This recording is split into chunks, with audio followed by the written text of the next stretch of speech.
Para saudara dan saudari yang Tuhan cintai, selamat pagi dan selamat bertemu lagi dalam Renungan Harian edisi hari Rabu tanggal 9 September 2020. Mengawali hari yang baru ini, kita hendak mendengar dan merenungkan sabda Tuhan.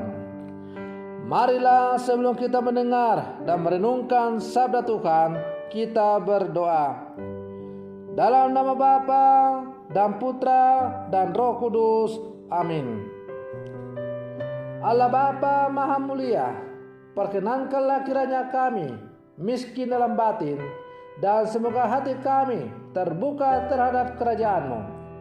Kami mohon semoga warta gembira-Mu dapat benar-benar terwujud di tengah-tengah kami.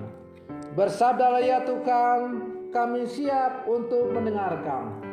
Terpujilah Engkau Bapa, Putra, dan Roh Kudus, kini dan sepanjang segala masa. Amin. Para saudara dan saudari yang Tuhan cintai, sabda Tuhan yang hendak kita dengar dan kita renungkan bersama untuk mengawali hari yang baru ini diambil dari Injil Lukas pasal 6 ayat 20 sampai 26. Tuhan sertamu. Inilah Injil Tuhan kita Yesus Kristus menurut Santo Lukas. Pada waktu itu, Yesus memandang murid-muridnya lalu berkata, "Berbahagialah hai kalian yang miskin, karena kalianlah yang mempunyai kerajaan Allah.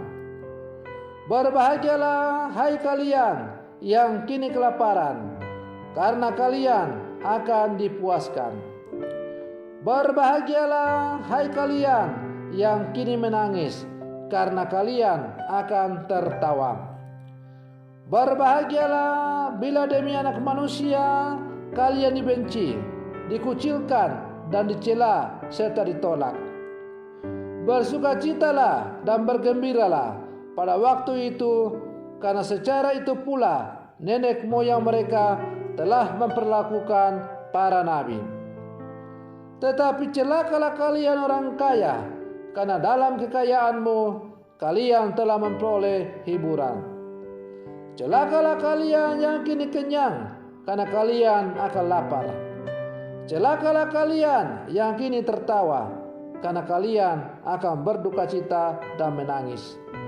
Celakalah kalian jika semua orang memuji kalian, karena secara itu pula nenek moyang mereka telah memperlakukan nabi-nabi palsu."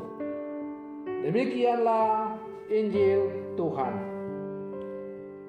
Para saudara dan saudari yang Tuhan cintai, menjadi orang Katolik berpuluh-puluh tahun bukanlah jaminan seseorang mengalami pertumbuhan iman atau menjadi dewasa dalam hidup rohani sebagai orang Katolik. Untuk mengalami perubahan dan pembaharuan dari waktu ke waktu, seseorang harus memiliki rasa haus dan lapar secara rohani.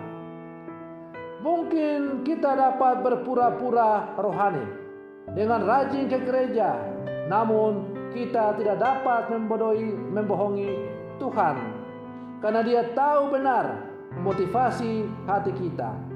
Apakah kita benar-benar punya kerinduan bertemu Tuhan dengan penuh rasa haus dan lapar, atau kita kadang datang beribadah sekedar menjalankan kewajiban atau rutinitas belaka?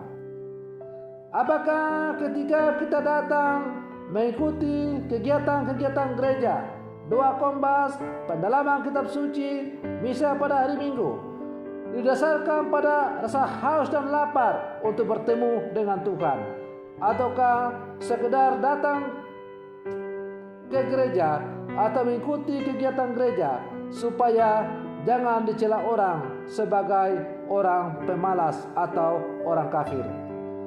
Para saudara dan saudari yang Tuhan cintai, rasa haus dan lapar rohani itulah yang membedakan kualitas masing-masing orang. Yesus berkata, Berbahagialah orang yang lapar dan haus akan kebenaran, karena mereka akan dipuaskan. Rasa haus dan lapar itu mendorong orang mendapatkan lebih banyak lagi dari Tuhan. Sebagaimana layaknya misalnya orang yang lapar karena sudah beberapa hari tidak makan, maka dia akan berjuang dengan segala macam cara supaya ia bisa makan demi kelangsungan hidupnya. Maka demikian pula halnya kalau kita lapar dan haus akan Tuhan, maka kita akan berjuang dengan sekuat tenaga untuk mencari Tuhan, supaya rasa lapar kita akan Tuhan sungguh-sungguh terpenuhi. Para saudara dan saudari yang Tuhan cintai, orang yang lapar dan haus akan Tuhan berarti ia akan memiliki kerinduan yang begitu mendalam kepada Tuhan, dan bukan hanya sekedar saja. Rasa haus dan lapar itulah awal segala sesuatu. Lapar menyebabkan orang menjangkau sasaran yang lebih tinggi lagi, menjadi agresif secara rohani, melangkah dengan segala upaya dan segenap keberadaan kita untuk menangkap setiap kesempatan yang datang dari Tuhan. Layaknya tentara militan yang sedang berperang, ia rela berkorban apapun, tidak takut musuh demi satu tujuan, meraih kemenangan. Maka demikian pula halnya kita. Kalau kita lapar dan haus akan Tuhan, maka kita akan menjadi orang Katolik yang militan. Kita akan berjuang dengan sekuat tenaga sampai titik penghabisan dengan satu tujuan saja, yaitu bersatu dengan Tuhan. Para saudara dan saudari yang Tuhan cintai, sekarang muncul sebuah pertanyaan untuk kita semua refleksikan dalam hidup kita sebagai orang Katolik. Sampai kapankah kita harus merasa haus dan lapar akan Tuhan? Sampai rasa haus dan lapar itu terpenuhi dan terpuaskan olehnya?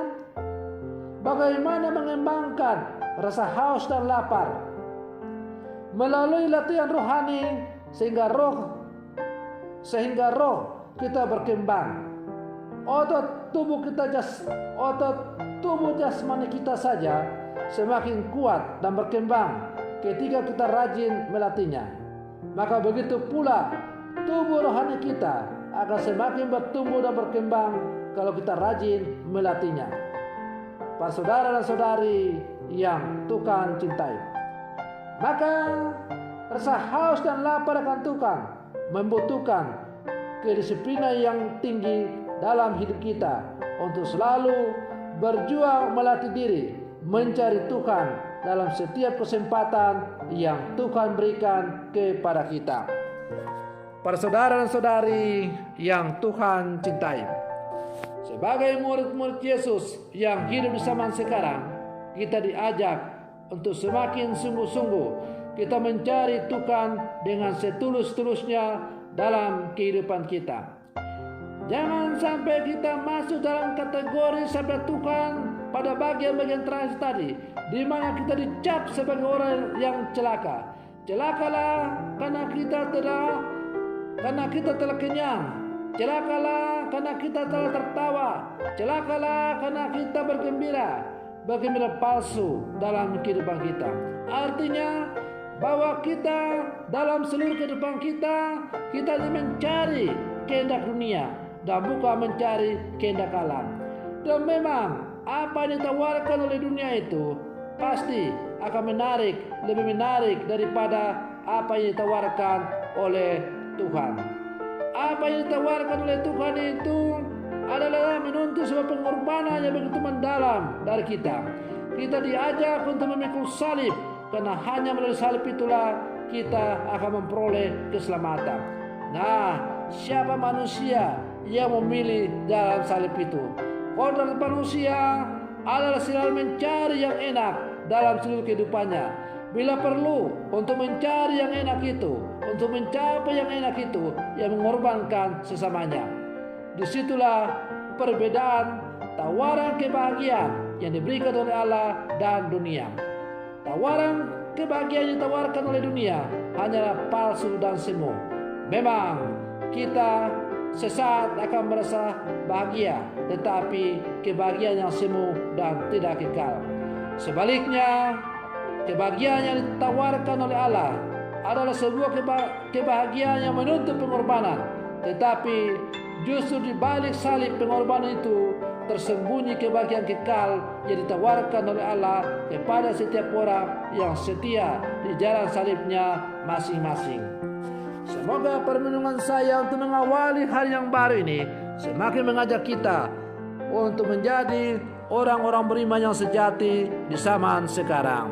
Semoga demikian. Selamat pagi. Tuhan Yesus memberkati.